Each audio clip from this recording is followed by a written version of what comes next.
What's up, Bass-TEC fans? I hope everybody's doing great tonight. Hope everybody's got some jackets ready to start putting on because I'm telling you what, it is fixing to get blistering cold down here in the South. So I'd like to take just a brief moment thanking all of our sponsors, each and every one of them. You can look through from the video that we just posted through with it that you just seen a second ago. Each and every one of our sponsors, we're very, very appreciative to them. We have got an absolutely awesome show lined up for you tonight. We are interviewing the points champions for smallwater angler teams. No offense to all the other clubs. I'm kind of prejudiced towards smallwater angler teams. But we have a father and son team duo that has come into this club and absolutely dominated ever since they've been in it. So we are going to be interviewing tonight, and I'm going to start bringing on all of our folks that's joining us tonight. We have Nick Barr. Hey. Tiny Boat Nation. Appreciate you joining us. And we have the showroom. Woo! Oh! Mr. Chris Simmons. Send it John Boats, right? Tiny Boat Yes, Nation sir. Southeast. And then we have our points champions. Appreciate y'all men joining tonight. Jamie and Stephen Bostick, points champions for smallwater angler teams. Welcome, men. What's up, guys? Hey. So I always like to start off the show by congratulating each and every one that makes the Georgia Bass-TEC each year, because not only from just points champions, but everyone else. But making points champions in these events, it really is a really huge accomplishment, and congratulate both y'all men. Thank you. Appreciate it. So I want to start off just right off the rip. Something that a lot of people don't know that I feel like is very, very unique about these two men, and I'm sure we can go into some very in-depth conversations. They have the OG of Tiny Boat Nation. If none of y'all really know that about these men, Stephen, you can by all means tell us some history about what boat you're fishing out of. So we started fishing back years ago with out of another boat, but Jamie had actually started messaging Nate. Nate had a boat for sale or something, and Jamie actually started talking to Nate about it, and ended up going up there and meeting with Nate. I don't know, 4 or 5 years ago, I think, is when we first met him, and worked out that we actually bought Nate's personal boat from him, and made a trip up there. Was it one Friday afternoon, and it was like a 24-hour trip. We drove all the way up there, slept a couple hours in the truck up there at Walmart in Illinois, and then after it got daylight, give Nate a little bit of time to get up, and we met him at his house and looked over the boat and made a deal with him, and ended up buying Nate's personal boat from him. That was a crazy trip. I mean, we literally, It was. I got a phone call literally, let's load up and go. And I'm like, why not? I loaded up with him and we went through a snowstorm too along the way too. Yes. Yeah, that's his first ever boat that he's built, like that he used as a startup for Tiny Boat Nation to kind of group up with them. So, and it's that was Nate's first rig, man. They got pictures of that plastered all over when we first were building the website and everything. That was one of the first. Him and Mike's first real boat were kind of the two flagship tiny boats that we were dragging all across the internet. Right. So Stephen was Michael Bostick saying Stephen and Jamie got to spot me 3 pounds first tournament. This ain't golf, man. You don't get no handicap. All right, this ain't golf. Is there something else behind that he's meaning, or is he meaning that you're going to spot him 3 pounds? I think he's nervous. Hey, from what I hear, it runs in the Bostick bloodline. He may be the next interview that we wind up for next year. Maybe he will be. He might. So, but yeah, y'all's season, y'all had a really good season, and I don't want to talk negatively about y'all with any way from me saying this, but I know y'all had mentioned y'all been fishing SWAT how many years? 4? 3 or 4 years. No, it's 4 or 5 years. I can't remember. Maybe 3 or 4. So last year, well, let's back up to the years before, because I know both of y'all have talked about it. Years before, y'all have always had like second place finishes, and y'all always talked about it. I remember hearing y'all when y'all come into the weigh-in, it's like, man, when are we going to get a first place finish, right? Yes. Yeah, we've always been there pretty close, but up till last year, I think this is the first year that Jamie's actually experienced winning, having first place in any tournament and everything. So it was pretty special. And y'all, and I don't mean to just emphasize like a turning point, but I remember it. I remember it very vividly. 2 years ago in SWAT's Classic, y'all wound up winning the Classic. And it was going into for this past season. Right. And I knew then, like, yes, we had a break from the Classic till 2022, but y'all started a trend that y'all hadn't normally done. Right. So I know that kept y'all's momentum because y'all won quite a couple of events, I believe, from this year's season. And I know we donated to y'all numerous times during the season. But would y'all say y'all had a memorable moment during the season this year? For me, I think it was Rocky Mountain. That's exactly what I was going to say. Because we fished over there numerous times, and I've never actually landed a fish in the boat over there until this year, and that was memorable to me because we actually got to put some fish in the boat, and I think we got maybe third place over there. I think. That's awesome. That was awesome. Awesome event. So, folks, I've put it in the comments. Feel free to fire away any questions that y'all might have about the boat build or even fishing questions for these two men. Correct me if I'm right. Y'all are running. What do y'all run as far as motors on the boat? I can't remember if you touched on that. Two the Fortrex 36-volt hand control motors on the back, and just this year, about mid-season, we actually upgraded to the Ghost motor on the front, which is a big upgrade for us because this is the first spotlight motor that we've had, and I wished I'd have done it years ago. Yeah, don't we all, man? Those spot locks are crazy. What are you running for batteries then? If you're running the trolling motors on the rear, what's your battery setup look like? It's just LED batteries, lead batteries, 31 group batteries, three on each one. I gotcha. We run a total of 10 batteries in the boat. And I think we run three for each motor, and then we run a electronics battery. I gotcha. Nice. And that estimated weight wise, I know that boat's a tank, absolute tank. What weight wise, what are you thinking? Gosh, 8 batteries, 10 batteries at, what are those 31s, about 100 pounds a piece or so? They're roughly 73 or so pounds a piece.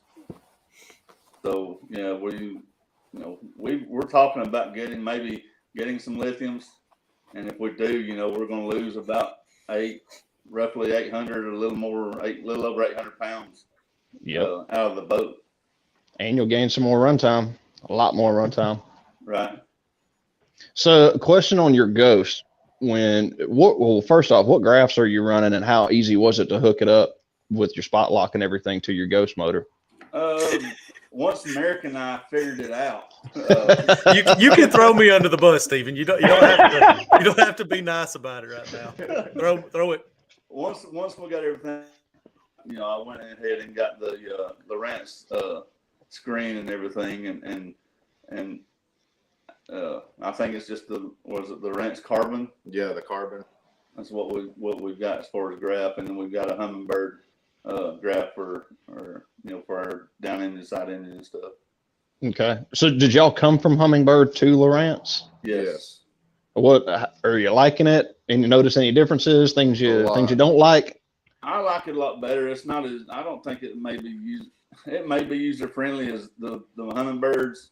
I really like the Lowrance better than the Humminbird myself. But okay. The only I'm going to interrupt. He's not adding this part, and he may not want to, but if he had a guy that could help him out to getting his 360 to work, I've tried helping him, trying to figure out a way to get that 360 because he's got the transducer for it for the 360 on it. And Sounds like you need to make a trip to Oxford. I've tried updating, helping, and everything. Even we fished a tournament, didn't we? Yeah, but tournament, and then went out there afterwards and tried. So, so moving forward, talking about your graphs and stuff. Do you have plans of any upgrades or anything like that possibly in the future? Thinking about upgrading. I think my wife is getting me a Christmas present this year. Hopefully, getting the active target to add to it. So finally joining the revolution, huh? Finally getting on that live scope bandwagon. Well, I mean, if you don't, you're kind of, you got to keep up, or if you don't, you're going to be up behind. And just touching base on that, I want to emphasize something about it for Blue Ridge. Do you feel like forward-facing sonar is going to be very helpful during the event itself? I know you've seen forward-facing sonar in action, Stephen. So what's your thoughts? Yeah, I mean, it's like night and day difference. I mean, it helps you locate a lot of things that you actually couldn't see, with the like the down imaging or sonar or whatever. To me, it seems like you can see a lot more with that and find a lot more stuff with that than what you could the old school. So I got a question: are you going to be able to contain Jamie when he starts seeing those bigs swimming around? What do you think? It's going to be tough. It's going to be hard to for both of us actually to discipline ourselves to what we need to do as far as staying on a fish or getting away from it, finding another one, or another group or whatever. I found that, at one experience there is you sit on one fish and it's like everybody else's story. You sit on one fish and you see a big one on the graph and you're like, I got to have that fish, and you throw at it, and it might react for just a second. And if it reacts, that makes you want to just stay right there with it. And you blink your eye, and an hour has gone by, and you've wasted on that fish. When you could have been, maybe finding someone that, some other fish that's actually wanting to eat at the time. Makes sense. Get a little distracted by it, huh? Yes, that's very easily getting. It's easy to get distracted. That's for sure. We wasted how many hours that day? So me and Stephen went and fished a Black Friday tournament at a lake that we've never fished a tournament at before, but it was miserable, wasn't it? Stephen was he was the only person carrying us through the event. Mm-hmm. He was. He should have just kept telling me. I kept looking at him, just tell me to quit looking at it. Tell me to quit looking at it. Wes, I started talking about turning it off and just going fishing, but you can't help yourself. I mean, it's just so addictive. It really is. You can't help but look, just sit there and look straight down at it the whole time and just kind of just sit still more as you're looking down, So it can get time consuming for sure. And I got the video of the back boat, Stephen poking around me, looking around me at the graph the whole time. He's just constantly eyeballing it, looking. But I got on it for sure. I want it. Yeah. So let's do this. Chris, if you don't mind, maybe take just a brief moment because I'm seeing some awesome products back behind you in the shop tonight, Tiny Boat Nation Southeast. Just kind of go through it if you don't mind and show us what all you got because I'm thinking I'm seeing a Navy 6 maybe. You sure are. We'll start with that one. Let's see if this is how backwards this is. It looks good, man. It looks good. You can see see your golden beer hairs or your silver beer hairs in there. Yeah, I didn't buy any just for men this month. So we got the big Navy 6 right here. This is 9.9 equivalent electric outboard from E-Propulsion. This is what's on everybody's Christmas wish list right here, and we got it for you right here at Tiny Boat Nation Outdoors. We can get you one set up. We got them in stock. But this is the one we've done a lot of testing with. We've even got one on the pontoon boat that we're giving away. So Nick, how fast did we end up running in that pontoon boat? Almost touching 8 miles an hour in the pontoon boat. you know, when you have it weighted correctly. And I mean, that thing's like a pig in the water. It's like putting a brick through the water with that little mini pontoon boat. You know, and that Navy 6.0 is actually, the Navy 6.0 Evo is also the prize motor for the TEC Championship at Blue Ridge. So we're giving away 2 of those to the winners, as well as 2 E175 batteries, which is that big old 225-pound lithium pack right there as well. So I'll show you the difference between the 2 of them. Yeah. So that's the Navy 6.0 Evo with the 175, and then you have the E80 over here. Yeah, E80, which is an 80 amp hour battery versus the 175 amp hour battery. So, you know, in regards to motor sizing, the Navy 6.0 draws about 125 amps, hence the big old 175 battery. But that would also run, you know, Elco and also, you know, any other Ray outboards, things like that are running off a 48 volt platform. That big E175 will power all of those 48 volt platform outboards. So. And then 1 step down from that, we got the Navy 3 over here. This is a 6 horsepower equivalent, and we got right here in the middle the tried and true Spirit 1.0 Plus. And it's our #1 seller, and everybody that has one absolutely loves it.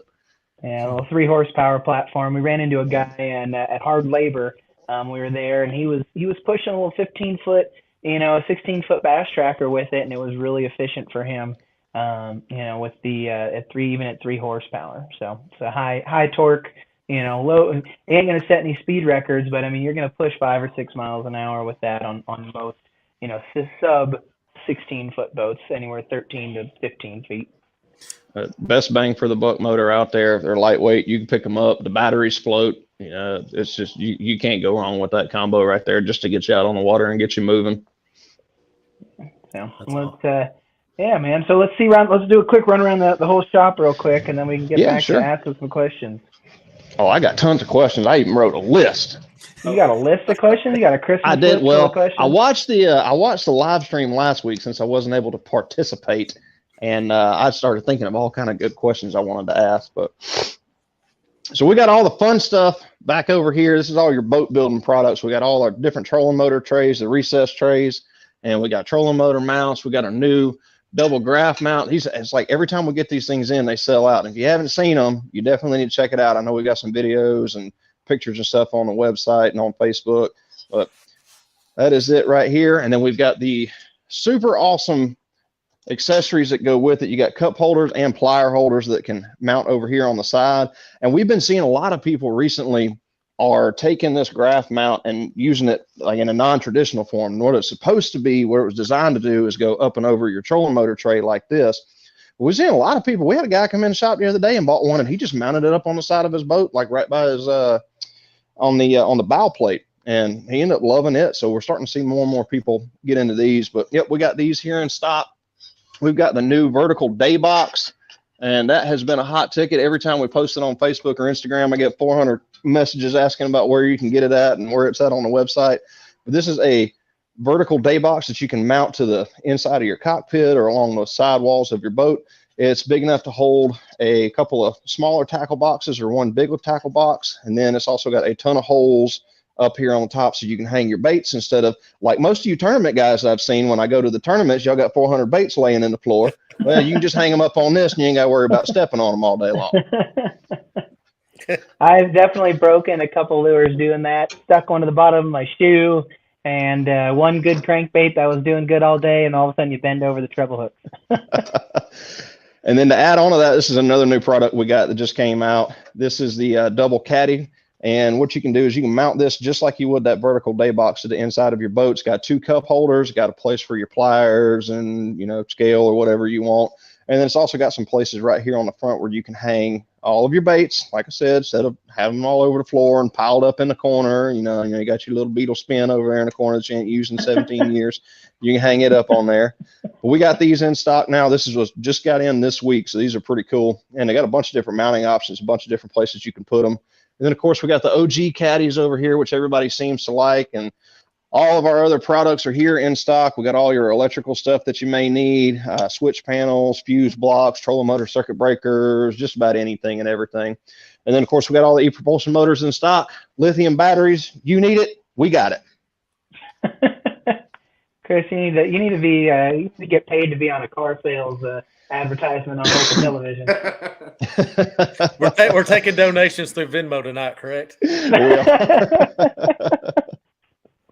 I do have. Hold on. I got one more new product out that I got to show y'all. But wait, there's more. Call 1-800 Chris Simmons, CBN Southeast tonight. 3 easy payments of $33.33, and you get a steak knife set. All right, so we actually just released these on the website today. This is our new mini switch panel. This is Nate's idea. Nate came to me like months ago, and he's like, "We got to make these little bitty switch panels." And I was like, "All right, Nate, I'm gonna get on it." So it took me a while, but we finally got them in. So you got a little miniature 2-switch, and what you would use this for is, like, say you got your main switch panel back in the back of your boat inside of a hatch, like a lot of guys like, or you got it mounted to the cockpit wall, but you want to access stuff on the front of your boat, like maybe your nav lights or your bilge pump or something like that. You can take one of these little bitty switch panels. Why is everything backwards? All right, so you take one of these little switch panels. It's a very small hole. It's only about 3 inches by 3 inches, and you can take this and you can mount it anywhere up on the front of your boat. Then we expanded on it. We got 2 other models of it. We got the 4-switch and the 3-switch, and everything is backwards. So I look really, really awkward because I can't see what I'm doing because everything is backwards, but we got them in all different sizes. And then we got all the different switch colors here too. And I guess I always have to throw in something extra. We're putting in a 2-year warranty on all the electrical switch panels that we offer. So you ain't gonna find that on Amazon. If you need it, we got it. Well, now what are your questions? After hearing that, I want to hear what questions you've drummed up tonight for the Bossticks, because you must have a heck of a list. I do. We'll start out with my favorite question. I have a question I want to know. Hey, Chris, Merrick's got one. Merrick's got a question for you. I got an e-propulsion question before we jump into like fishing questions and stuff like that. Sure. One of the biggest things that I hear about with e-propulsion is the differences between short shaft, long shafts, different, like what size my boat is, stuff like that. Are those the Navy motors that's behind you? Those are the short shaft versions, correct? The 2 Navies are short shaft. The Spirit right here, I believe, is a short shaft as well. I'm sorry, that's a long shaft. But so Nick's got a video that he spent a lot of time working on, because we get this question on the website and through Facebook all the time. But he actually goes through and shows you what you need as far as shaft length goes on your boat. So you go over to the Tiny Boat Nation YouTube channel, and you can look that video up. I think it's also on Facebook and Instagram as well, but it'll show you that. But I can tell you from personal experience, and just from a lot of people walking in the door and talking to them, you have to get the gas outboard mentality out of your head before you buy one of these e-propulsion motors or any electric motor. They're built for torque. They're low RPM.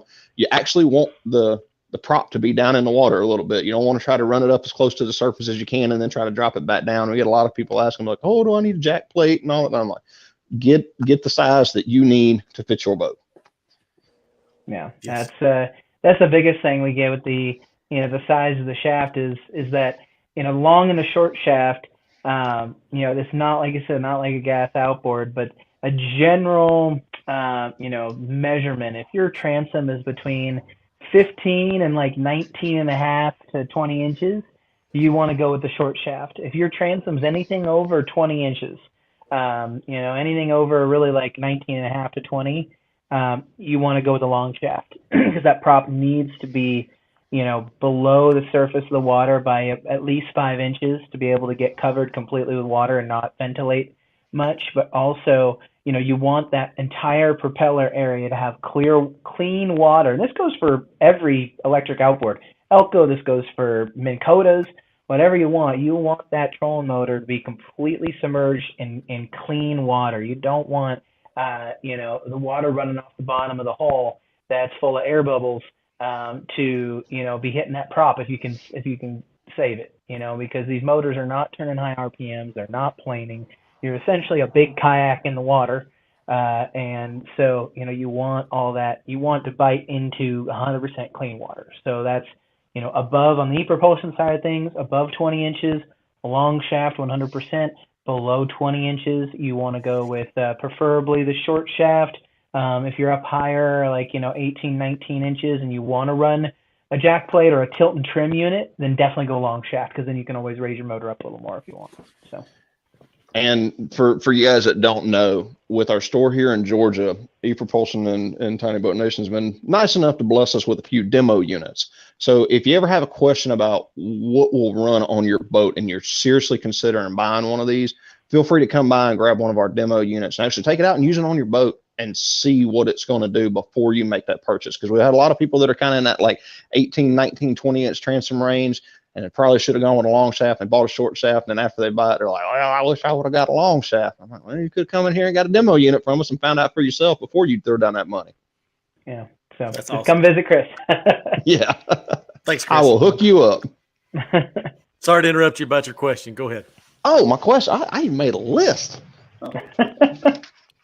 This is like All right. Christmas, man. I Here love we it. go. I know. All right. So my very first question that I like to ask people is, what is your history of fishing? Like, what got you into fishing, and how long have you been fishing? And at what point in your fishing history, in your fishing career, did you decide to start doing competitive tournaments? I started fishing when I was a little bitty feller. I wasn't probably 4 or 5 years old.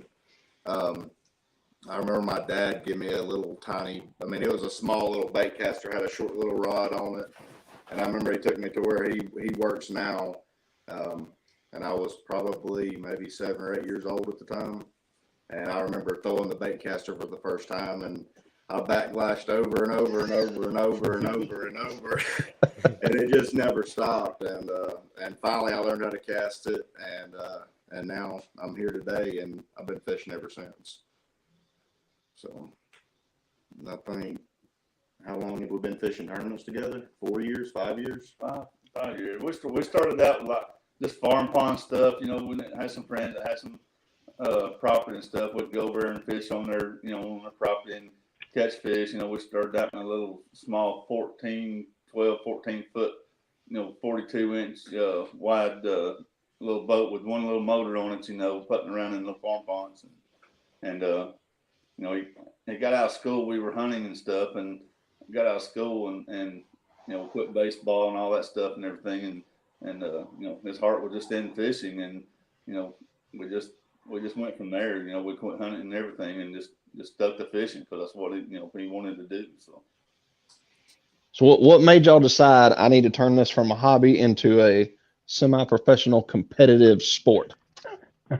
Just the competition. Just to me, it just made it kind of more fun, and you get to meet different people and get to know them and everything, and just basically just go have fun and just have a fun competition. Okay. And we absolutely burnt that one frog pond up, buddy.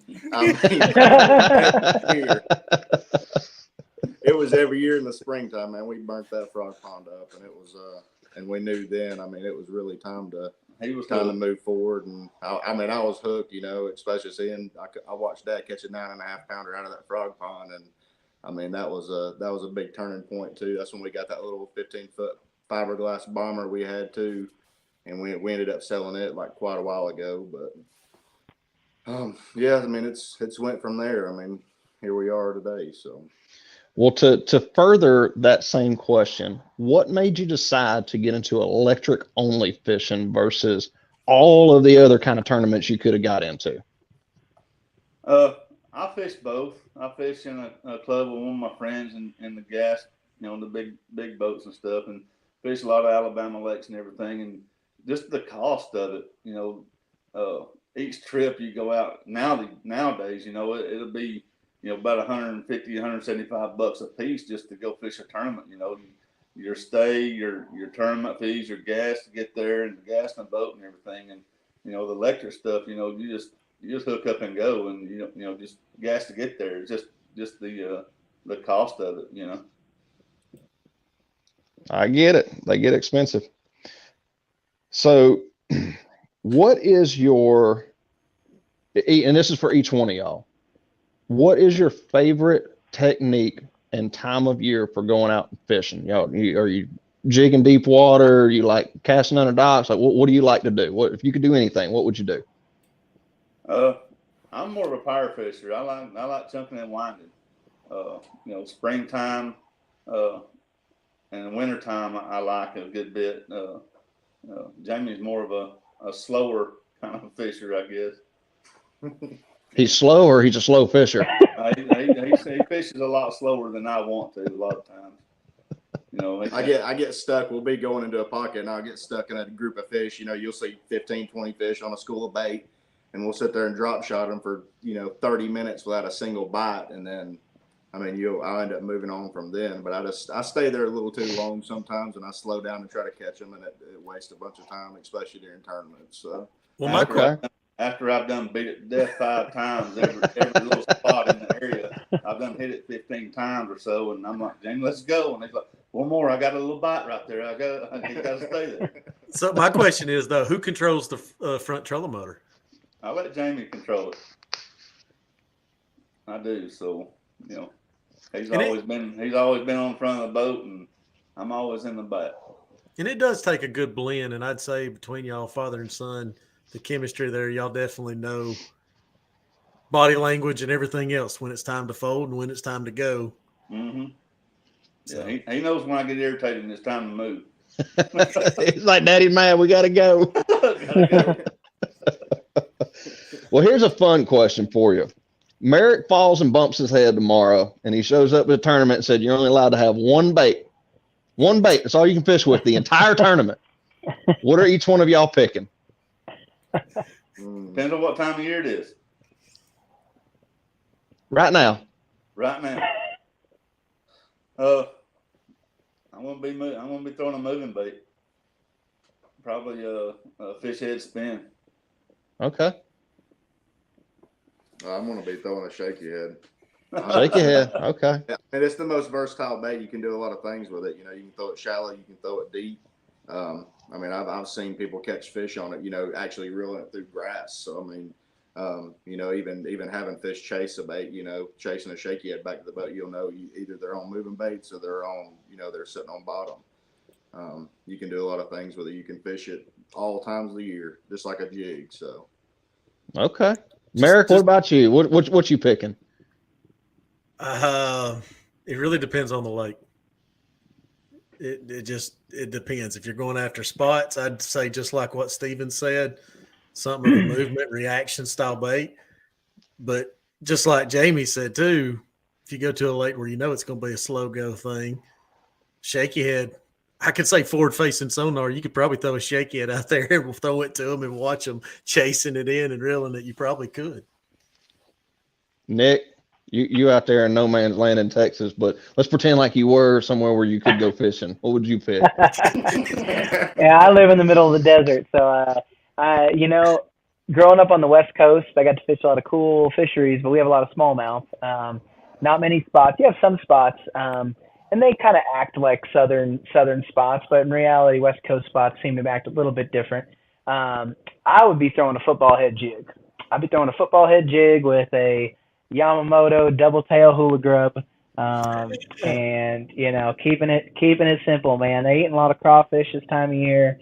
If they're not on the shad, they're on the crawfish. So you can find, plenty of 15, 20-foot points and shoals and drop-offs and that kind of stuff. Obviously, you can see the fish, but you also can locate the structure and fish around those fish without having to try and pick off one at a time.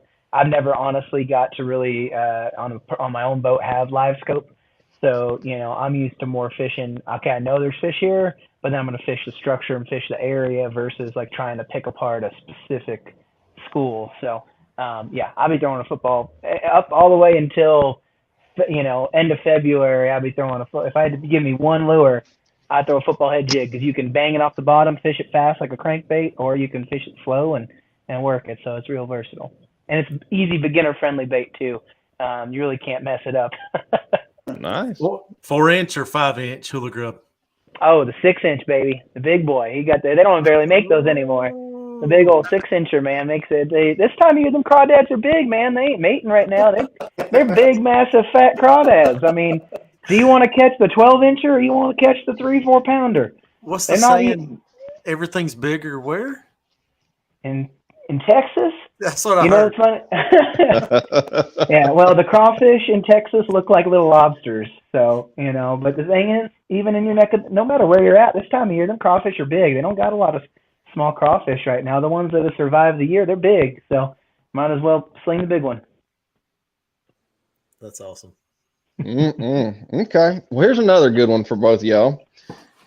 What is your favorite and least favorite part of tournament fishing? Oh. Aside from winning and losing, we know everybody loves winning, everybody hates losing. I mean, my favorite part's getting first place. I said aside from winning and losing. If you ain't first, you're last. I get it. Win or lose, if we have a good day and we're catching fish, it's an enjoyable day, regardless if you win or lose, and vice versa. It just makes for a long day if you're not. You get 1 or 2 bites all day long. So, what's your least favorite part? That'll be it because it's a long day. It'll make you want to just go into the house and don't worry about weighing in. I got a Jamie, question. about you? Oh, go ahead. I'll tell you, I've always enjoyed this, but it's pretty funny when we all blast off and 90% of us is turning on a motor and we ain't going but 6 mile an hour. We can chit chat going down the lake. It's pretty funny. I mean, you can't do that in a bass boat, so, and I mean, there's really not a whole lot that I don't like about tournament fishing.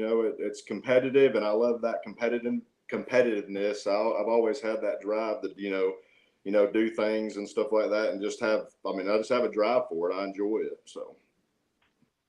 Do y'all like them? Do y'all like them nasty day weathers like cold, wet, rainy, spring, early spring? Y'all like them nasty days or?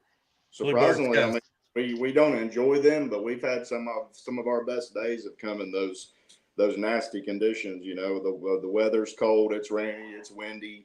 You can't keep the trolling motor down. I mean, you can't keep the boat positioned correctly, and we've had some of our best days, and around that time of year. So,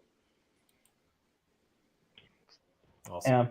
Yeah, those fish like chowing, man. I gotta say, my favorite thing about tournament fishing, or at least my favorite thing about those nasty weather days, is when you finally get back to the dock and you get a nice hot cocoa or something nice and warm after you've been freezing your butt off all 7, 8, 9 hours, freezing wet. And I'll say there's not many better feelings than catching fish, but then also getting home and getting something nice and warm after those crazy nasty days. But Blue Ridge is going to be a little chilly, but the fishing should be pretty good. So I'm looking forward to seeing what you guys come up with out there.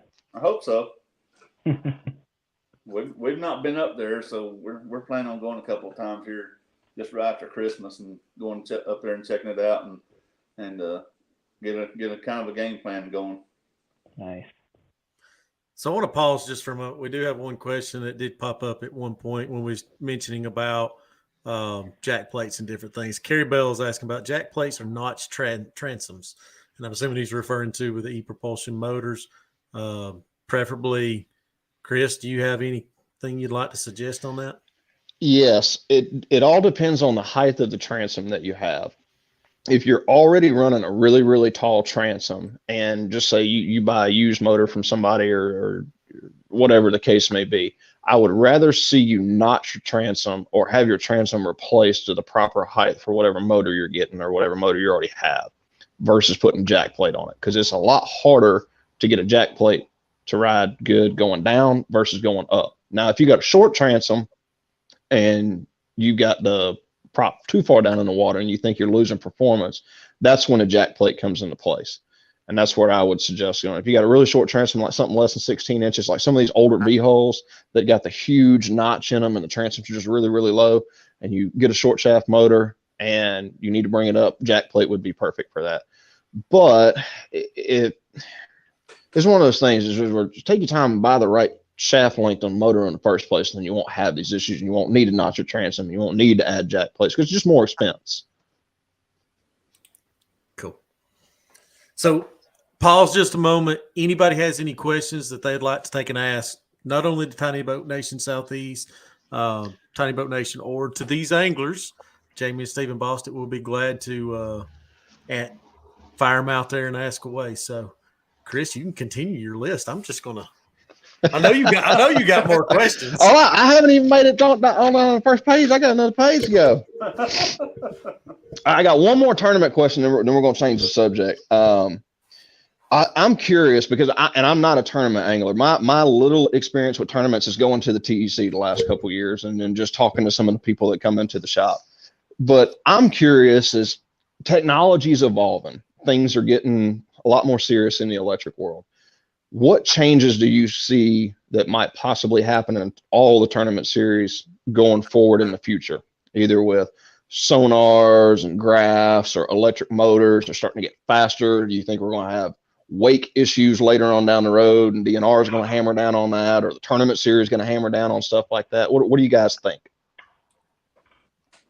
I mean, wake's always been an issue. I mean, on all the lakes that we fish, once you get above, you get the e-propulsion motor or anything like that, especially Rocky Mountain, they could potentially kick us out of that from fishing that lake, just because there is some teams that do have some weight to when they do, driving the boat or whatever.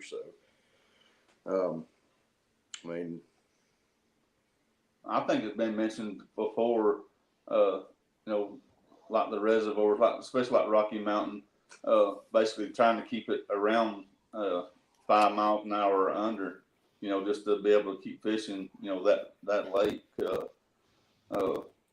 Now the other reservoirs, they haven't really said anything that I've heard, but that could come into play, as people get, getting the bigger motors, getting faster and faster. I can see where, that would be a big play in it to, basically just keep it back down smaller than getting the bigger motors.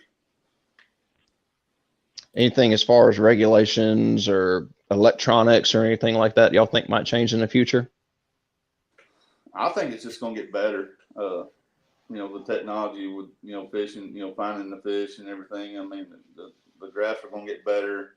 And like I said before, if you don't keep upgrading, from time to time, you're just going to get left behind. And, it'll be just like old school fishing, just go out there without a graph. And that's what it'll be like, because, you just have such a disadvantage if you don't keep upgrading. I mean, that's a 60 fish day versus, 5 or 10 fish a day.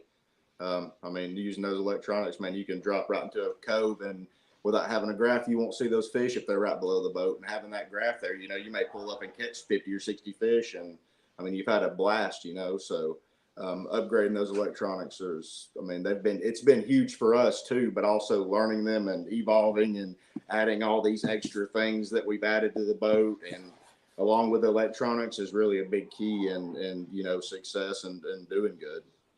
I mean, Merrick, did you have any more thoughts about y'all's comment last week about doing a no electronics shootout tournament one day? Yes, we definitely. I mean, I think me and Stevens even talked about it numerous times. Like, it would be awesome to take away all the advantages. I mean, it's technology's advantages, but go back to the way things used to be and go to work. I mean, there's these anglers that's here, honest to goodness, they don't need the forward-facing sonars. Stephen and Jamie, they don't need it. There's history there on these lakes that where to go, what to do, what time of year.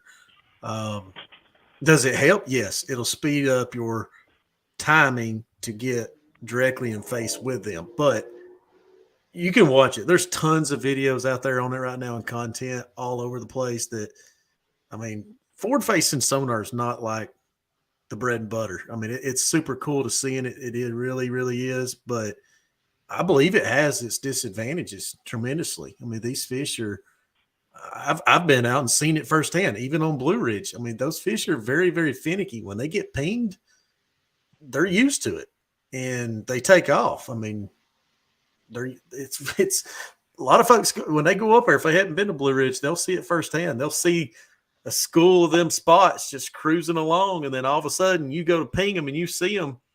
It don't matter what you throw, they're gone. Well, Okay. we will see in the end of February. You guys have to. Well, I can't wait to hear what the reports are from the pre-fishing tournament. But what do we got here? John White says, "Do you guys ever get on each other's nerves as a father and son team?" Half reigning state champ right there. Always. Who gets on each other's nerves the worst? I want to hear that. I think I get on Jamie's nerves the worst because I really give him a hard time, and it's all in fun for me. But just to get him irritated, let's just. Well, that or I'm laughing so hard and I can't stop giggling because he just sits back there and just goofs off. If we ain't having a good day and I'm frustrated, he'll sit back there and dance, like he's listening to Pandora radio or something. I try to make it fun. I do. But I do get on his nerves a lot. And that's meaningful though. So. But all in all, we really get along well, and we usually don't have any issues. So to flip that question around, reversing it, have y'all ever had a moment, fish and electric only stuff, that's been like y'all's most memorable, like wow factor moment on the water together? What would it be? I just being together. Just as father and son making memories. I just, every time I just love it. It's just enjoyable for me. Just to be able to, get out there and do it as a father and son. Jamie? I mean, exactly what he said, that question can be a tearjerker, I'm blessed to be able to have a father like my dad here. I mean, he's awesome. And, to be able to do this stuff together it's a blessing. I don't know, how many people get to do the things that we get to do together, but I'm blessed, and I count my blessings every day to be able to do the things that we do, including fishing. It's awesome. That's awesome. So, Jamie, you've got father of 2 boys. Yes, sir. There's coming a day that Stephen might be booted to the curb, right? I mean, no. No and yes. I'll have to split my time up for sure. But I always have some time for my dad. He's always made time for me, so I got to return that favor and make sure that he gets time too. But yes, my boys will definitely be getting some of my time on the water. I'll definitely be having them on the water here shortly. So I think y'all split it up, man. You send one with Grandpa and you send one with Dad, and it's a shoot off, man. It's a shootout. The deal there. Fire away, Chris. All right, so this is gonna make your brain hurt question. Oh Lord. Not too bad. Not like why do they call it beef jerky and not meat raisins, but I got a bunch of them. I got tons of them. Jerky the same. I do every time I look at it. I'm like, why are you not called a meat raisin? And the same thing with like an iPhone charger. Why is it not called apple juice? I know that one. Yeah. There's so many questions left unanswered. It's like, okay, so for when bald guys wash their face, how far up do you go? Where do you stop? Merritt? So that's the reason why I grow my beard, so that way my shampoo, anyways, all right, go ahead. Yeah. That's what they all say. All right, so as tournament anglers and fishermen, where do you think the aftermarket is failing you? Where is there products that you see could be made better, or products that don't even exist yet for solutions that or for problems that you have and solutions that you need?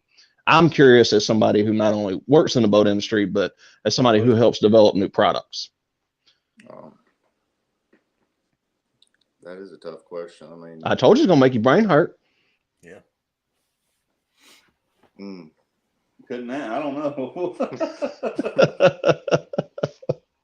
We'll think about it. We'll come back to it in a minute. I'll see if y'all come up with anything new. So Go ahead, Merritt. I'll tell you what I would love to see, like Tiny Boat Nation creating would be cool.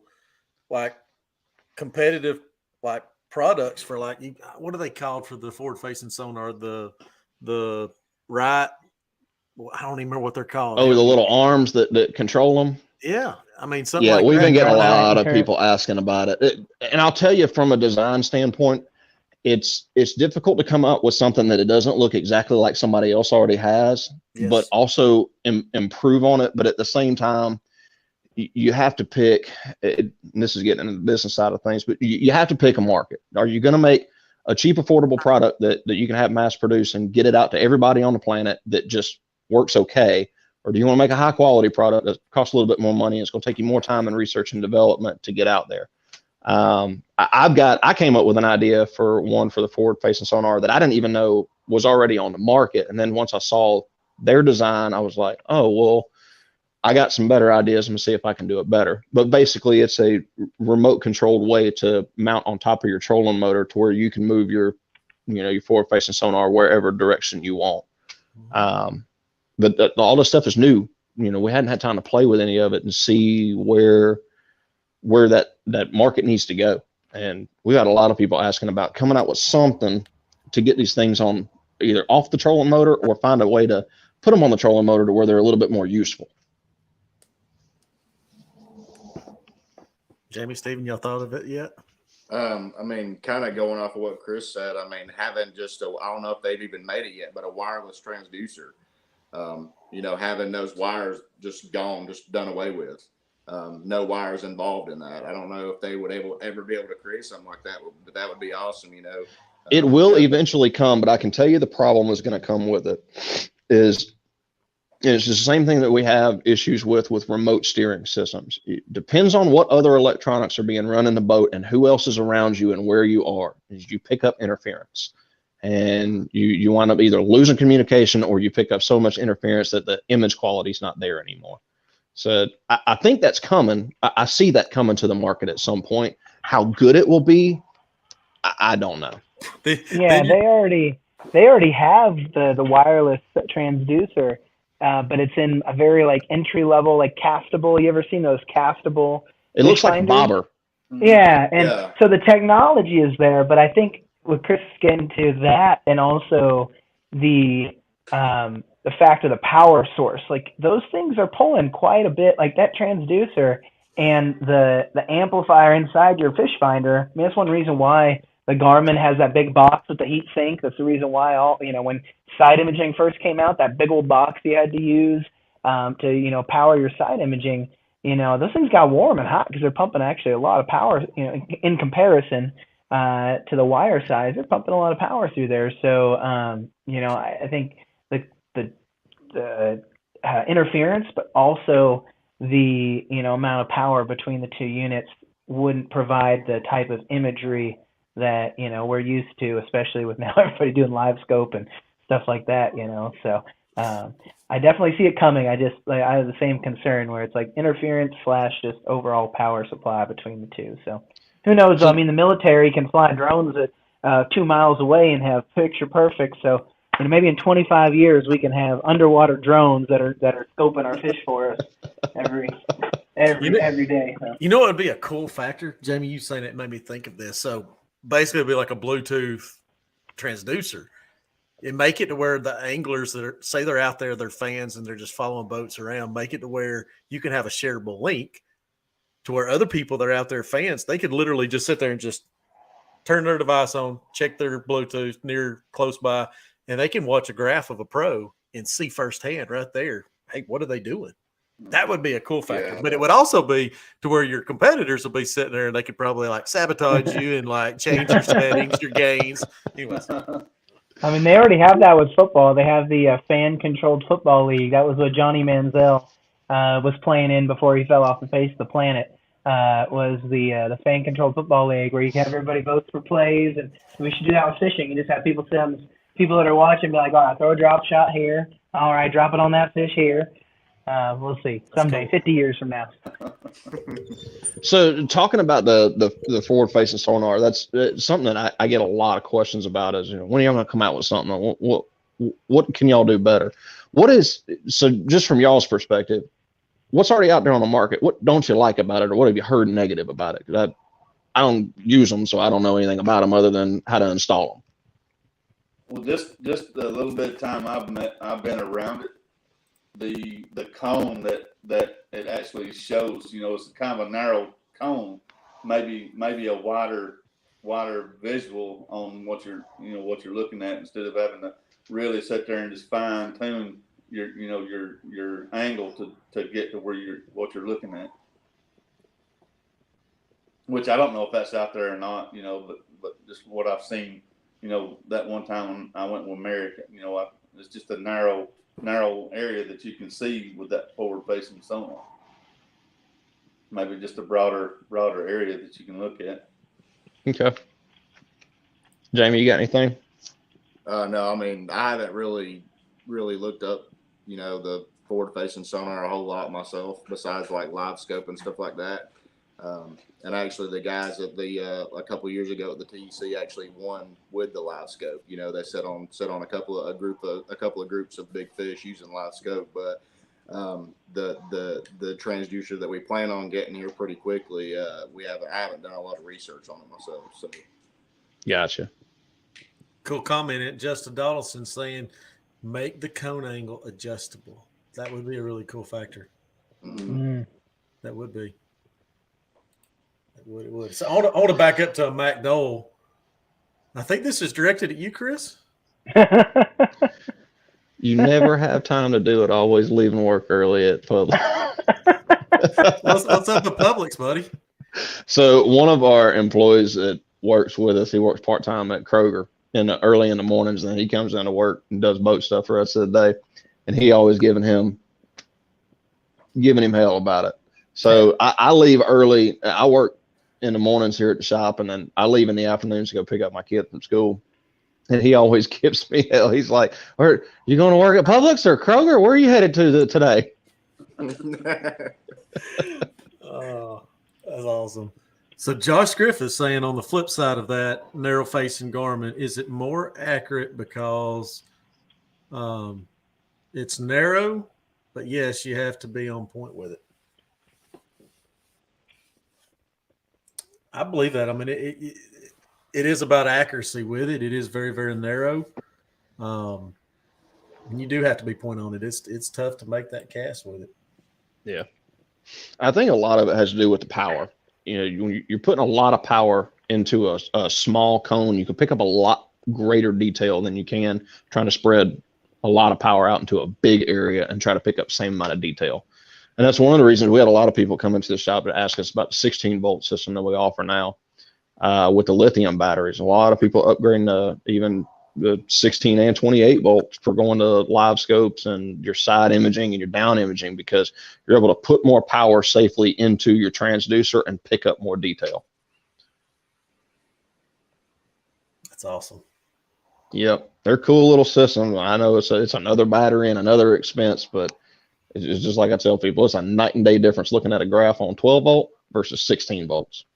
And I will tell you from personal experience, don't try to hook up your radio head unit to 16 volts too, thinking that it's going to be safe, because it is not. It will catch on fire.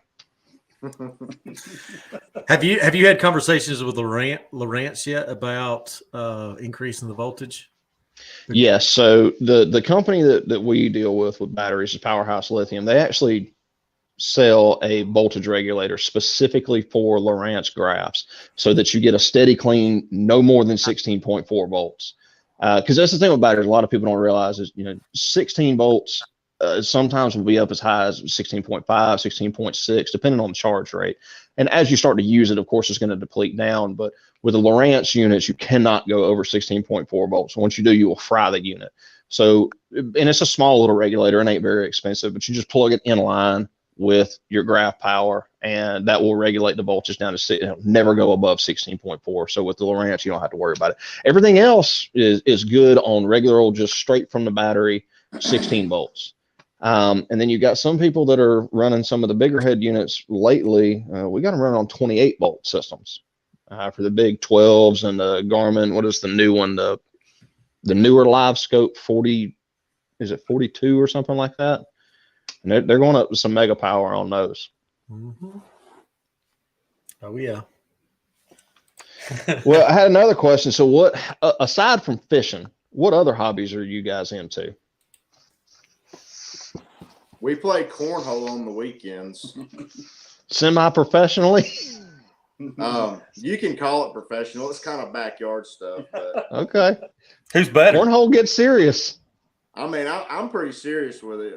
We're actually playing. I have a Christmas party at work tomorrow, and we're playing cornhole there tomorrow. So, So had you stepped up to the level of having your own custom bags made? okay, no, I haven't done that. All right. Well, I mean, you still like semi-pro, but I'm I can impressed. still order the bags online and just look like I'm a pro. I can put stickers all over my boards, and that'd look good. Which one of y'all is better than the other? I'm telling you, when he gets on a heater, buddy, he's hard to beat. We're shade tree cornholers. That's We awesome. think we're professionals, but we have a good time. Anything other than cornhole?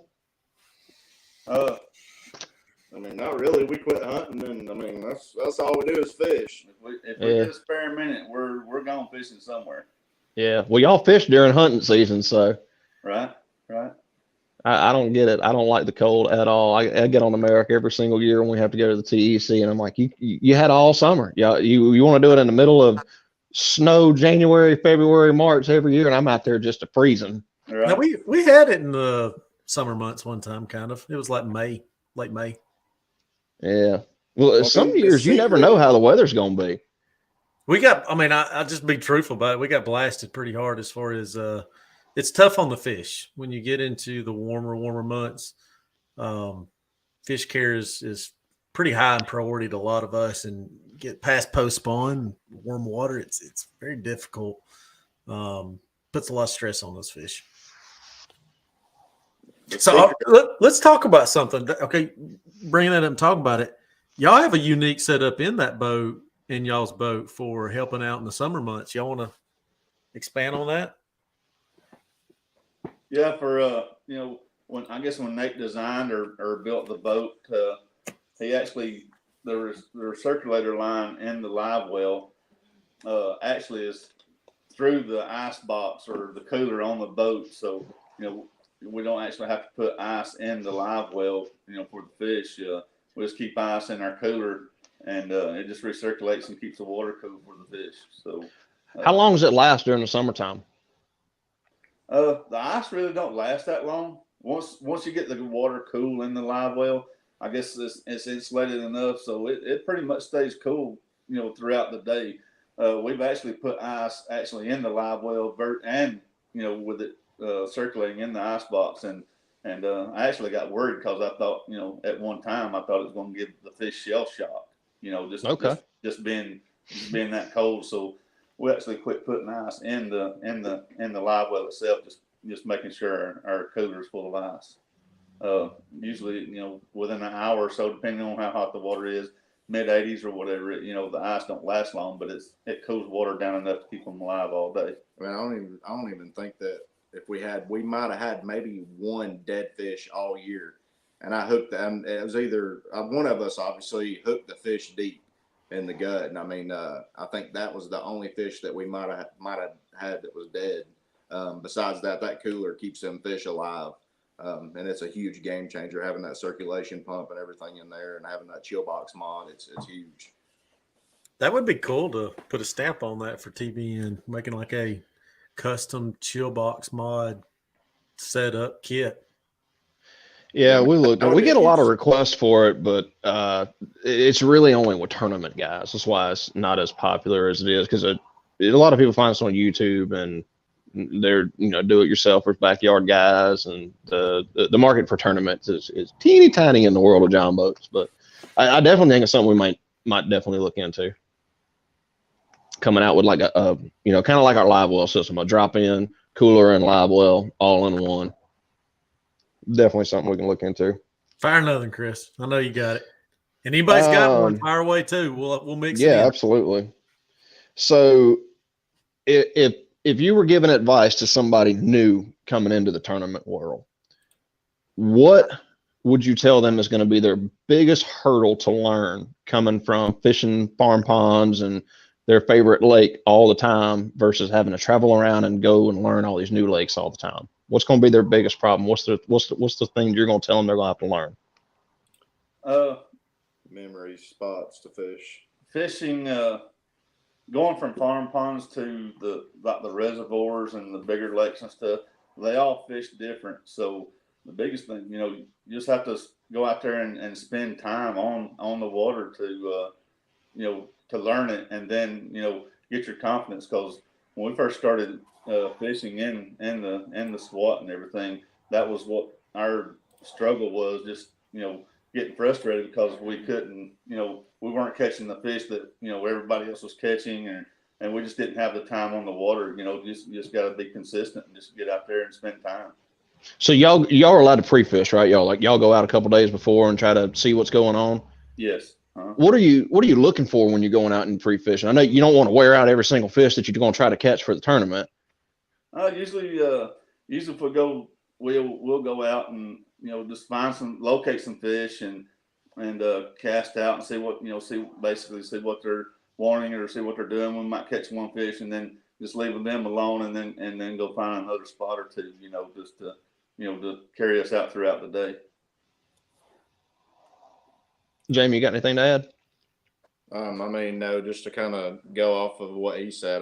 We just go out there and, we just look for fish. We find groups of fish, kind of find out where they're moving. The times of year are changing constantly, going from, spring to summer to fall. So depending on what time of year it is, we're looking in different areas of the lake.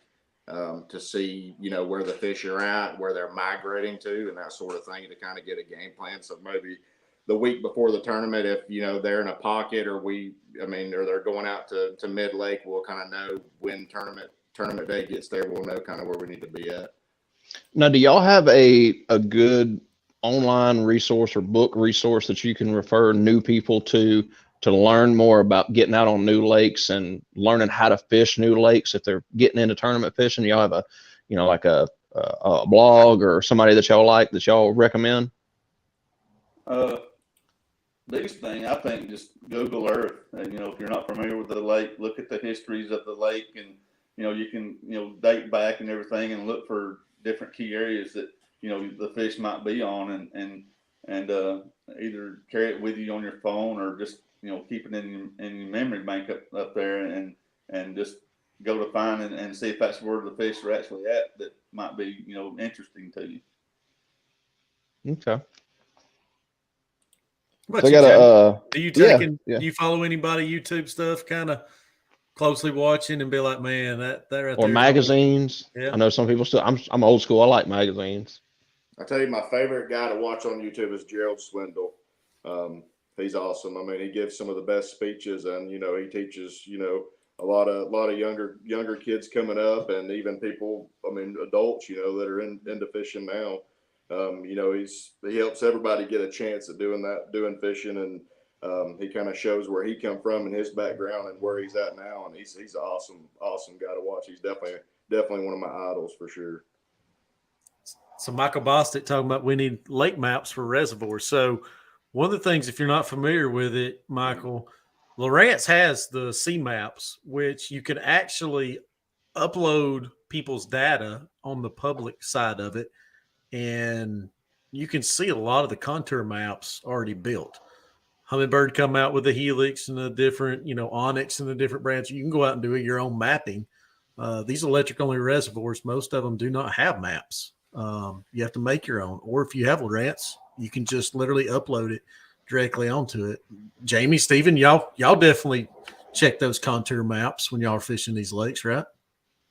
Yes. If they're available, the reservoirs, like you said, the reservoirs don't have them, but definitely, the lakes that do have them, we definitely look at them.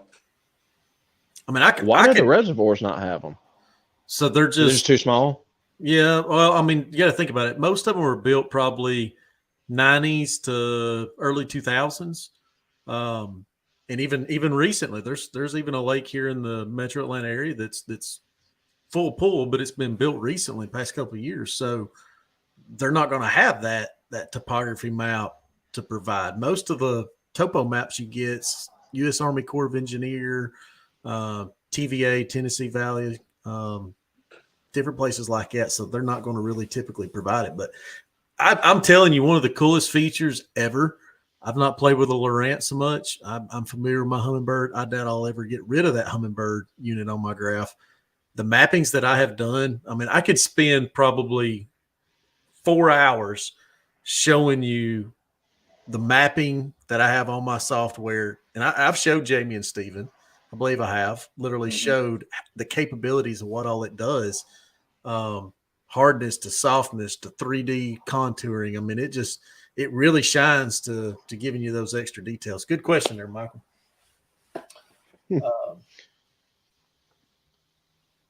Sorry, I'm looking through. You can go ahead, Chris. I'll fire away next time.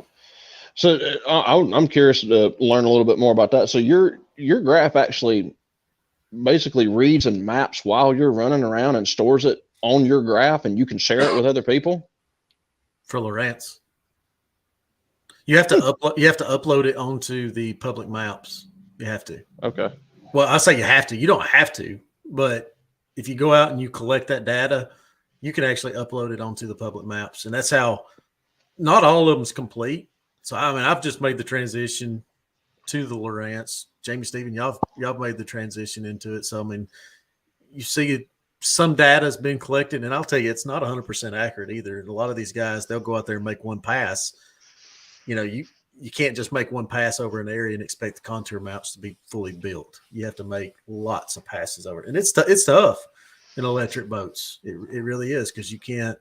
It takes multiple trips going out there and collecting that data. Josh Griffith. Y'all giving away secrets? So Bubba's saying Bear Creek has it. I'm assuming he's talking about the Lowrance C maps on it. It does. And Frankie's saying something about buying you some White Claws and taking you out, and he'll draw you a contour map. No, they made me try one of them stupid White Claws when we did that boat build up in Tennessee. That was the nastiest thing I ever had in my life. So Steve is saying active. I didn't know this. So active captain for Garmin does the same thing. You can see what other people have scanned. So it's kind of like a public platform type deal. Okay. It's okay. I haven't dove into the Lowrance fully yet. I've not been able to determine what hardness, softness, vegetation, non-vegetation. That really, Humminbird makes it very, very simple on that mapping features. And that's typically why you see a lot of guys run multiple graphs. I don't ever get to play with them. I just install them. People are like, "Hey, I got 19 TVs I want to put on my boat." And I'm like, "All right, bring it on back here. I'll throw them on there for you." That's what we do. I don't ever get to play with them, so I'm learning new stuff. So I got a gear junkie question, and I'm kind of a gear junkie. But so, what's y'all's favorite rod and reel combo and line and stuff that y'all like? What's your gear junkie stuff y'all got on the boat? I just use just a mid-grade. I've had the G-Limits rods and stuff, and then I've kind of got out of those and just kind of went kind of mid-grade kind of. I just I think I bought the last ones I bought were like the what are them called? Blues? No, the white ones. Oh, the not St. Croix, the Johnny Morris. Yeah, I think I got the Johnny Morris rods and stuff. And the Ducket rods. The Ducket rods. I've got a couple of them. I typically throw like a 15-pound mono line. No spinning rods. I use braid. To a leader. Like maybe an 8-foot leader or something on them. Just on my spinning rods, because I got to where if you use regular monofilament line on your spin rod, it don't matter how I put it on there backwards, frontwards, put in water and everything else, and you make 3 or 4 casts, and it just wraps up and knots up. So I went to the braided line on my spin rod, in which you can keep it on there a year, just for a year actually, and you don't have any problems with it. You got a particular brand you like best? I got into using like the Shimano reels on the spin reels, but they don't seem to to me, they don't seem to last or hold up as long. So I went to I went down to a Lew's reel and a Abu Garcia reel, and they seem to be doing pretty good. Not the the little more expensive Lew's spin reel, of course, because they just feel better, but they seem to be holding up better now than what the Shimano's did.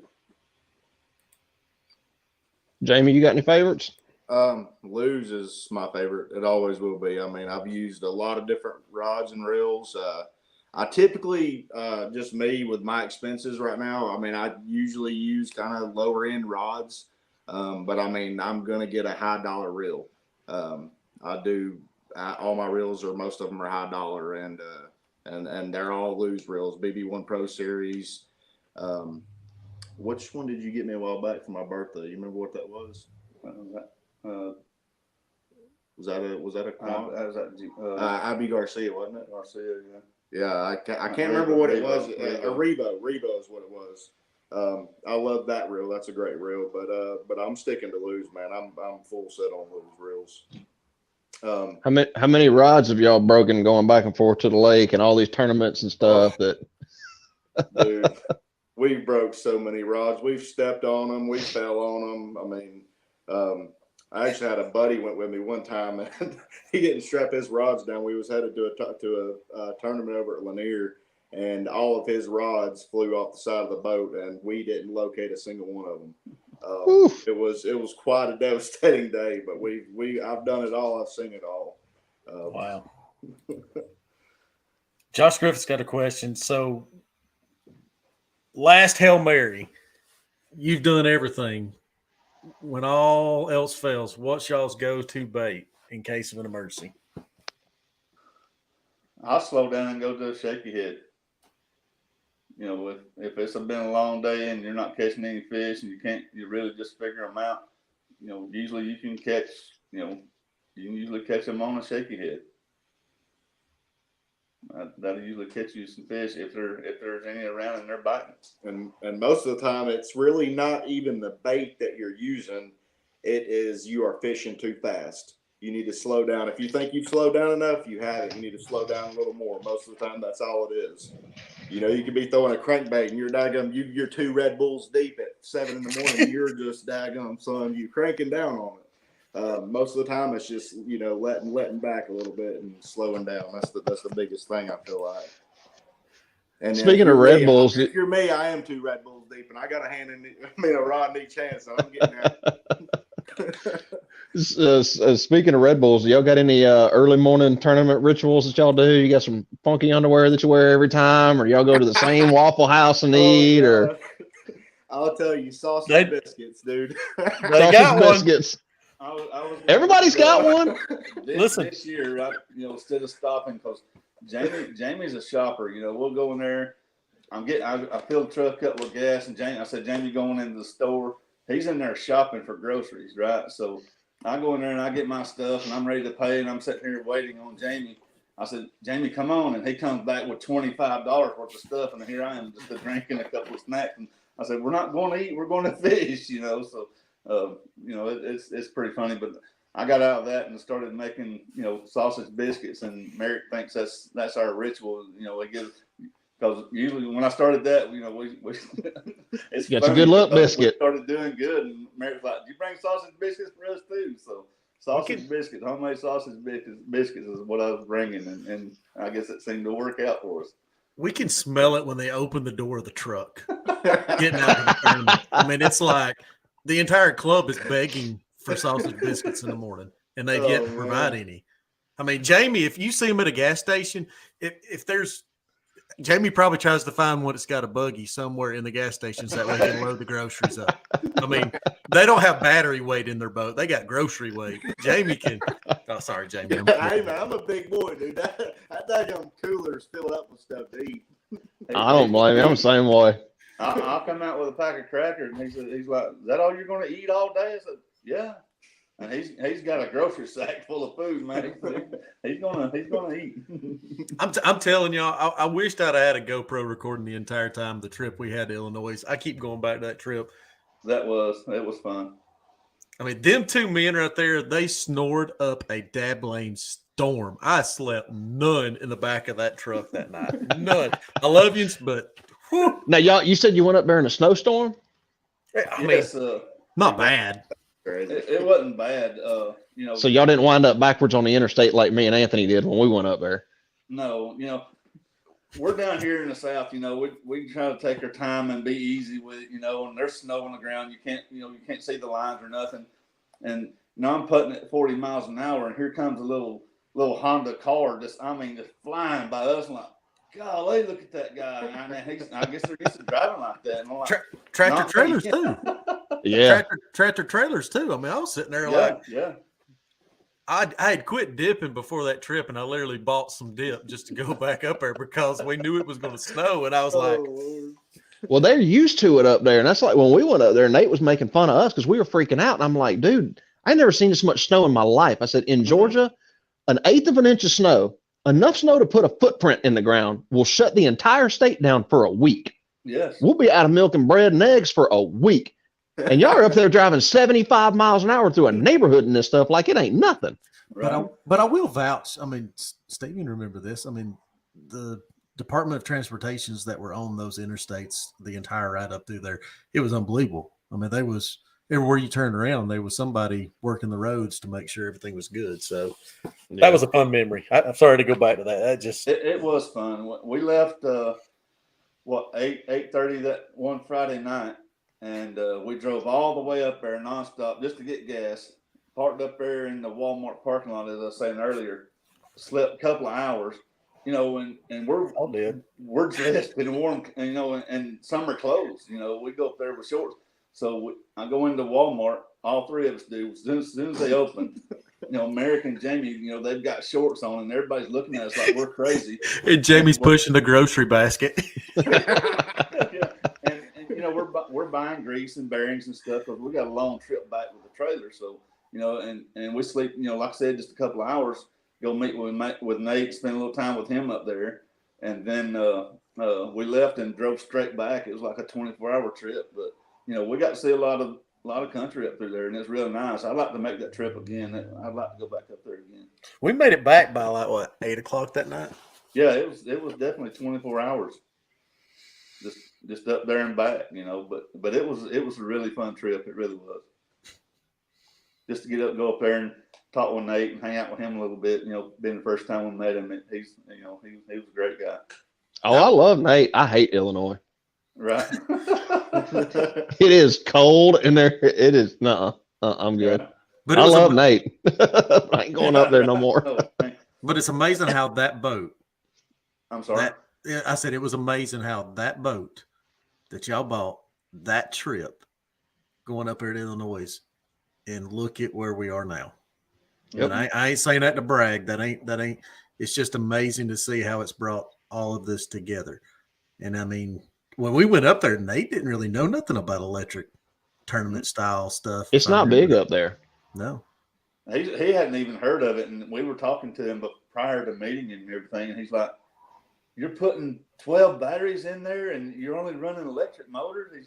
He was like, "Wow, how's that working for you?" So, but once how he is. It's funny, man. It was great.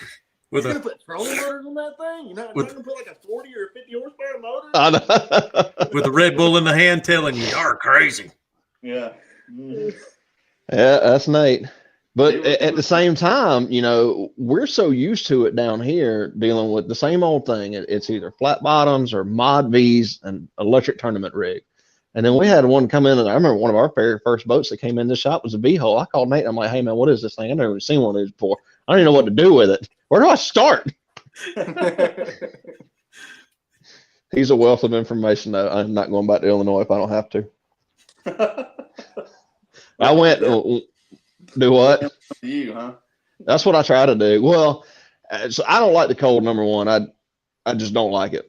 Right. But me and Anthony went up there, Anthony Jones from Brigade Boats, and we went up there to go see Nate and do some video shooting and stuff like that. But on our way back, we were towing a boat back, and Anthony was driving, and I was in the passenger seat. And I remember I was sitting there looking at my cell phone like this, and I just felt weird, like something just didn't feel right. And I looked up, and I was looking at traffic, like coming towards us, because we had done spun around, and the boat was beside me. So I look up, and I'm like, uh-oh, that's not good. And I looked and I can see the boat kind of coming around the side of the truck. And I was like, this ain't good. We're going to die. This is how it happens right here. He ended up pulling us out, but we sat on the side of the road on the shoulder for about 20 minutes, just like this. I finally catch my breath. I look over and there is a state trooper sitting in the center turn lane laughing at us because he's done seen the Georgia tag on the truck. And he's like, I ain't from around here. After that, I was like, I'm done. I ain't going to buy it anymore. That's awesome. Well, I got one last question and I'll let y'all go. What's y'all's favorite, your favorite place to fish here in Georgia? Favorite lake, reservoir? I'm particular to Lanier. I like it. You can most of the time you can always go up there and catch fish and just have a good time. Not grown the love for Rocky yet. A lot of people love it. That last year tournament, first time I caught fish there. I'm growing to like it. I just need to spend some more time over there. Yeah. So where's that one at? Rocky Mountain. That's over there in Rome, just outside of Rome over there. Okay. Is that a newer one? I think I heard y'all talking about it last week. No, that's an older lake. I'm not sure how old that lake is. Rocky Mountain PFA was built, I think, in 91, 93, something like that. Okay. DNR manages it. It's a public fishing area. The fisheries does part division of it. They do a phenomenal. It's kind of a standalone. It's not fisheries, but it's just standalone for that area, and it's amazing the work they put in on that lake. It really is. There's actually technically 3 lakes. There's Antioch East, West, and the Trophy Lake. So, and it is very humbling. Like Steven said, it's very, very humbling. Just hard to fish. Yeah. I mean, here's a guy right here that's straight up hammer. I mean, they hold, if I remember correctly, Tim, you might help correct me on this. I think y'all hold the largest bag weighed in was SWAT. I think if I remember that correctly, they had like 28 and some change that came from their best 5 from there. That was a giant bag. Yeah. If I remember right, I think that was the year that we had the 25-pound scales that we weighed in on, and we had to literally take the fish separately and weigh them just so that way we could gather the weight all together. And the very next year we went up to a 50-pound set of scales, just that way we don't run into that problem again. So, Jamie, what's your favorite? I didn't get to hear yours. Oh, I like Lake Lanier. I mean, I like all the lakes, but my favorite is definitely Lake Lanier. We have a good time out there, and we've spent a lot of time on that body of water. I mean, Hickory Log, of course, is a great one. Hollis Latham. You got Carter's Re-Rig. That's another one we fish that we like to fish. We've made a lot of memories on all the lakes that are around us, and I mean, all of them we enjoy and have a great time on. Just spending time together is the biggest thing, But if I had one lake, it would definitely be Lake Lanier. So I want to ask PB, what's y'all's PB spotted bass? Jamie's personal best was up there at Big Carter's Lake. It was spot. It was almost 5.5 pounds. And my personal best was like right around 11 pounds out of Hickory Log. Spotted bass, though. Oh, spotted bass? Yeah, spotted bass first. Yeah. My spotted bass, my personal best was out of Altoona, and it was 5.25, I believe is what it was. All right. You've already touched largemouth. Let's hear it again. I'm thinking our scales are not correct at the time. I'm thinking right around 11 pounds, and Jamie seems to think it's bigger than that. But I've caught fish 10.5 pounds, and I know what 10.5 pound looks like, and there ain't no way that's a 11-pound fish. I definitely think it's 12 plus for sure. We caught it last year at Hickory Log. It was last year, wasn't it, or was it this year? It was a year ago this November. Okay. Yep. I mean, we were over a big ball of fish on Hickory Log, and believe it or not, it was caught on a bait about that long. I mean, it wasn't nothing crazy. It was a little tiny bait, and it was on a drop shot. It was on a drop shot, and And I mean, we found a big school of bait, and then fish all around them. And we probably caught 50 fish in the mix of that, 11, 12-pound fish. We caught 50 plus fish doing it. So that was a fun trip. It was awesome. Now, I know y'all tournament fish for bass, but do y'all do any other kind of fishing? Y'all go after catfish or crappie or anything else? We go over to Lake Wise. My dad, mom have a camper over in Lake Wise, and we go over there catfishing and crappie fishing with them. We go out with Dad on the pontoon, and we throw the noodles out, and let them float around, and noodle goes down, and it's really fun. You go out there and some big flatheads down there, and you have to chase them around, and you get right next to them, and it might take 15 minutes or so to, if you have a big one on. The noodle will go under, and you're running around having to chase it down, and just when it goes under, you just have to wait on it and see where it comes up, and then go get it again. Chase it again. It's fun. Catfishing over there is really fun. I enjoy that. I want to ask you this, Stephen, because I know you do fish bass boat tournaments, stuff like that. Out of those river chain going down Alabama, there's a series of 5 lakes or so that's right in line. There's Lake Wise, Neely Henry, Logan Martin. That's the lakes we fish, and then we actually go down. We did go down to Eufaula. Out of all those lakes down through there, what's your favorite lake to fish out of all of them? Eufaula. Yeah, it's a gorgeous place. That is a fun lake to fish. If you can get on, if you can get on a good bite down there.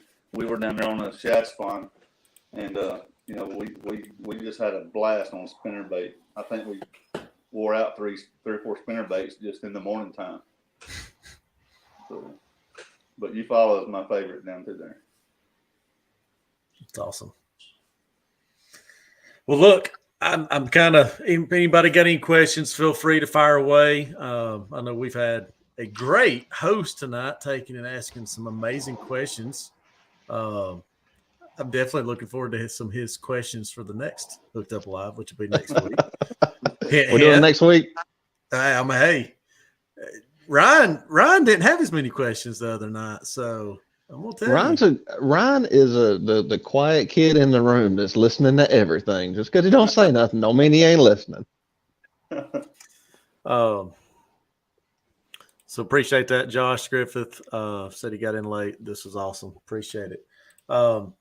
I do want to take I hadn't even paused. Normally I try to pause about halfway through, but I do want to take and pause and remind all individuals that would like to attend the Nights of Lights, which is going to be January. If you go to the TEC's website, the meal tickets are actually up right now to go on through there, and please go ahead and try to purchase. I know with the holidays coming up, might be tough financially for a lot of folks, but if you don't mind, the Shriners, for those that don't know it, the Nights of Lights, 100% of the proceeds is actually going to be given to the Shriners Hospital organization.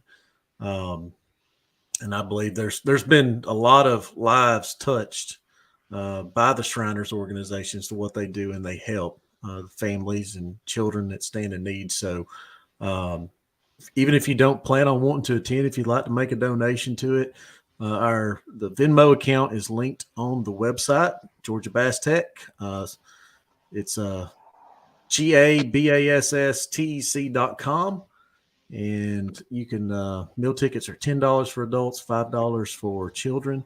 If you can, please try to pay for those as soon as possible. I'm at least asking before the first of the year that those all get paid. And we got raffle tickets for sale for each club president has got a giant roll. And eventually I'm going to take and get a set of raffle tickets set up there for y'all at the Tiny Boat Nation Southeast store. So that way y'all can, folks come in if they're interested. You don't have to be present. That's been one of the biggest questions that we get. You don't have to be present to win the raffle. So we're doing 50-50 cash raffle, tons of different door prizes. I mean, the list is just a small smidgen of different sponsors that have given items is listed there on our website. So we greatly appreciate each and every one that's already took and signed up and paid. We're only limited the meal tickets to 200. So if you can, try to get those meal tickets in before, so that way we don't take and sell out you get a chance. And you don't have to be a TEC participant. So if you're just in a club, or if you're just a pleasure boater and you're interested in wanting to come and see what this John Boat stuff is all about, lay hands on Tiny Boat Nation. They're going to have the Chris, you want to tap in on that for the giveaway that y'all have got coming up? Oh, the Tiny Toon, the miniature pontoon boat that this got. Oh my God, I don't know how much money is in that thing right now, but it's got an electric outboard from E-Propulsion, 2 batteries, got lithiums in it, Garmin graphs, ProNav, and Minn Kota trolling motors, got flashlights everywhere, custom turf, custom wrap. I mean, anything and everything you could ever want to do to a boat, it's on that boat, and they're giving it away at the East Tennessee Fishing Show. I think we're actually gonna have that one up there at the event with y'all. Yes, and there's that way you can come looking at it. There's no cost to enter to get that chance at winning that boat, right? All free. Everything was given to us. We're giving it to y'all. That is awesome. That is awesome. So appreciate Jamie, Stephen, y'all men taking time out of y'all's night to sit down and conversate. And again, congratulations to both of y'all for not only qualifying for the TC, but being the points champions in small water angler teams. No offense, I am coming after y'all strong in January. So we starting at Rocky Mountain, right? Your favorite home lake. We're gonna try it. I'm already going to call it right now. Y'all are going to win that tournament. I really believe it. That'd be nice. I'd like to. I really, really believe it. So, sorry, I have to keep looking around the my lights that I've got set up on this. So, appreciate you tuning in, Blake Yarder. Merry Christmas. That's right. So, I probably need to start telling that to everybody as well. Merry Christmas to everybody. I know we've got a couple more shows, I think, lined up beforehand. Sorry, I have to pull it up so I can actually see it. I've got too much in my way of my screen. So appreciate you tuning in, Steve. Appreciate it, Michael. Newcomer into SWAT. Looking forward to him getting set up into this thing. And if it's another Bostick, I'm telling you, we may in SWAT start banning Bosticks. Limit. Only 2 team Bosticks allowed. So I don't know. Just kidding. Appreciate each and every one of y'all tuning in. Jamie, Stephen, y'all got any questions for us? We fired away a bunch of y'all. I'd like to give an opportunity. I enjoyed it. Get to meet you guys, and hopefully we'll get to meet you in person pretty soon. We'll be there. We'll be at the TEC. There you go. We may need to take and start doing some follow-up interviews with these anglers once they go out and start pre-fishing Blue Ridge. That way we maybe get some off the water video of what they pattern to figure out, and maybe it could show up on a future video release for the TEC. Never know. Right. That'd be pretty cool. Chris, Tiny Boat Nation Southeast, thank y'all for joining us tonight and showing us the showroom with the awesome products that y'all got available. Get down there and see them if you haven't. Appreciate y'all very, very much. We're glad to be here. Thank y'all for having us. And we're here, we'll sell you everything in the world. I'll take all your money. I ain't going to lose any sleep over that. But we are here for help too. Right. I remember my first John Boat build, and I had tons of questions and nobody asked them to. So if anybody ever needs anything, feel free to call us. You can text us, hit us up on Facebook, Instagram, or you feel free to come by. You ain't got to buy nothing. We'll give you all the advice that you need to get to where you want to be. But if you want some stuff, I'll sell it to you. I got you. They're really very, very, very helpful. So I know I've trusted them with my products of my boat. So very, very excited. So Jamie, Stephen, men. Appreciate it, man. We'll be seeing Congratulations, guys. All right. Thanks, bud. Thank you. See y'all all. Appreciate each and every one of y'all tuning in tonight on our Hooked Up Live. Jamie and Stephen Bostick with Small Water Angler Teams. Again, just to reiterate, mentioning to everybody, get over to our TEC's website page and sign up for those meal tickets. Or if you just would like to make a donation, please make sure to follow the